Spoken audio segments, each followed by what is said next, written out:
How have you guys been doing? Today has been one of those days. It's been a day. It's always been a day. It's been a month. Almost a month since my last video. But because it's a milestone, I said, you know what? I gotta say something about this album today.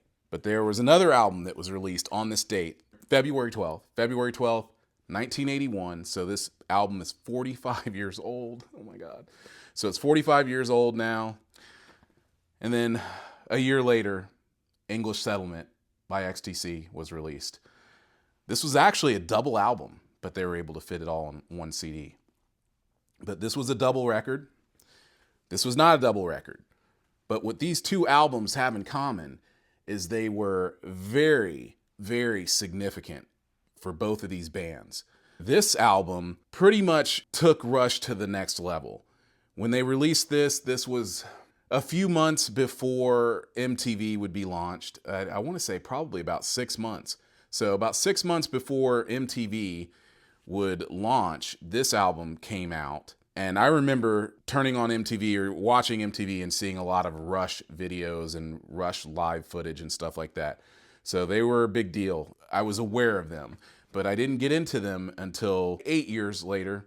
So about 8 years later, I would end up getting Hemispheres. So I got Hemispheres, and then I got this one, and then I ended up with Permanent Waves, and then it just kind of snowballed from there. I just ended up buying their entire collection, their entire discography, and listening to their music and becoming a fan and finally getting to see them. It was the Roll the Bones tour by the time I saw them. But anyway, I want to go back and I want to talk about Moving Pictures, why this album is so important to me. And don't worry, I'm going to get to English Settlement, but I'm going to go in order. It starts off with Tom Sawyer. I know we're a couple minutes into the video now, but still, I just think it's fair to let you know that I'm just going to talk about my experience with these bands and these albums and my discovery of these. So once I heard this album, I was like, okay, I'm definitely going to be a Rush fan. I think one of the strongest tracks on the album is the last song, Vital Signs. I think it's great. There was a time that I used to sit around when I was starting out and I would be practicing. I started to find it to be very important to learn how to sing and play bass.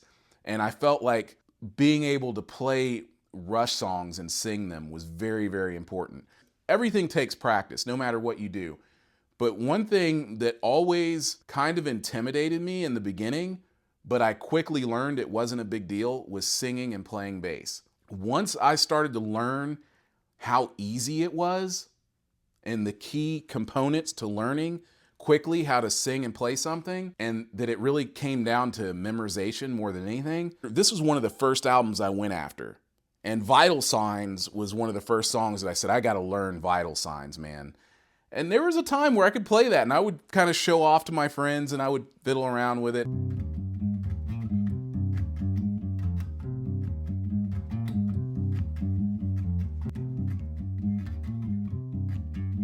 Unstable condition. I'm going to cut that out of the video, so you're not going to see it. Unstable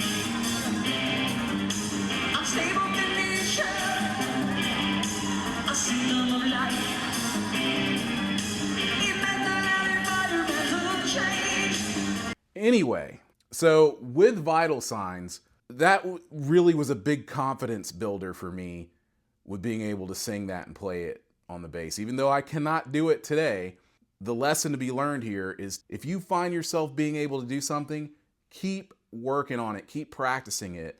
If you keep working on something, you will get to this point to where it's very second nature. It's like walking, it's like breathing, you know, you just do it. Coming up, those being the first couple of years that I was playing bass, to hear Moving Pictures and to sink into this band who, of course, contained one of my favorite drummers of all time and one of my favorite bass players of all time. And to hear that this guy is singing all this stuff, you know, pulls it off flawlessly live, it was huge for me. And it was a big measuring stick for me. I was like, okay, I got to do this. Geddy does this. I got to learn from Geddy Lee and I got to be able to do this stuff. The first time I heard YYZ, I just was like, whoa, you know, and I didn't even try to play it. But even that beginning, that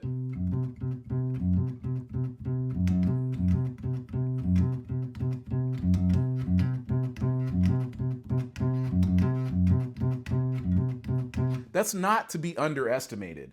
And all the fills are the hardest part. Anyway, the fills are the hardest part about YYZ, because everything else, once you get into it, the main bass line,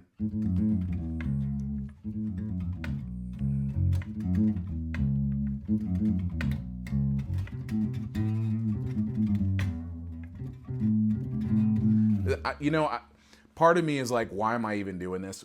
Because I promised you guys I was going to play DI from now on.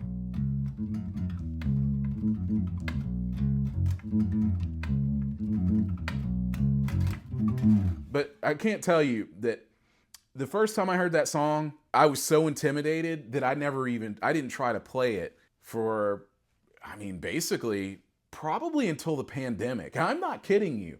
I picked up this cassette tape in 1991, and I never even attempted to play YYZ easily for 30 years. I would hear it and I'd be like, I'm not even gonna try that.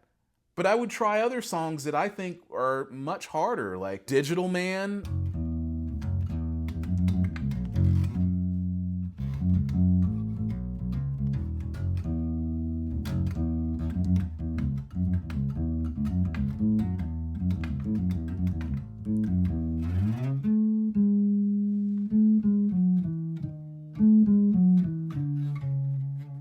So I've said enough about Rush and what Rush did for me.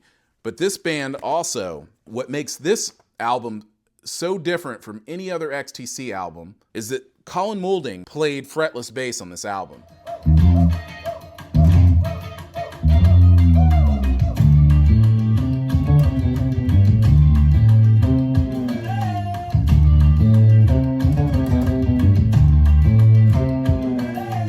As far as I know, from what I've heard of their music, and I've heard pretty much everything that they've released, I've got all of their bootlegs, this is the only album where Colin Moulding is playing fretless bass on it. As a matter of fact, I believe he picked up the fretless bass right before going into the studio to record this. You hear some of the stuff he does on here and it's like, wow. But like many fretless bass players that we all know and love, he just never picked it back up after this. It was like he played it on this album and then he just moved on without it. Kind of the same thing happened to me. And I'm not comparing myself to Colin Moulding. Please, once again, that's not me comparing, but I understand where that comes from. It's like you're trying to play this instrument that, it sounds cool. You can do some cool stuff with it. But then there's certain things that you're like, maybe this instrument is not what I want to just totally hang my hat with. And that's kind of what happened to me with the fretless bass. I still love it, and I feel like it's an important instrument for me to have in my arsenal, but I don't have the same bond with the fretless bass that I had many years ago. And that bond misled me into thinking that I could play upright bass, which I was completely wrong about. And I learned that the hard way. So anyway, English Settlement was also the last studio album before Andy Partridge ultimately would say, I'm not going to play live shows. I'm not going to tour anymore, at least. And it changed everything. But what's so great about English Settlement is you see where they've been. It has all the elements and at least from drums and wires on, But you can tell they start really experimenting in the studio to the point to where it's like, wow, this stuff is going to be really hard for them to reproduce it live, unlike Black Sea, which really is one of those albums. It has this flow to it that it's hard to beat, and it's hard to say that that's not probably their best album. Black Sea is really, really good, but English Settlement is right there with it. English Settlement used to be my favorite XTC album ever. And I would say you can't talk me out of it. The way it starts, too, it's amazing. I hope you guys can understand some of my thoughts and the things I was rambling about. 44 and 45 years ago, these two albums were released on February 12th. I highly recommend that you check them out if you haven't already. But I want to thank you guys for watching and everything else and all the conversation. And I will be seeing you in another video very, very soon.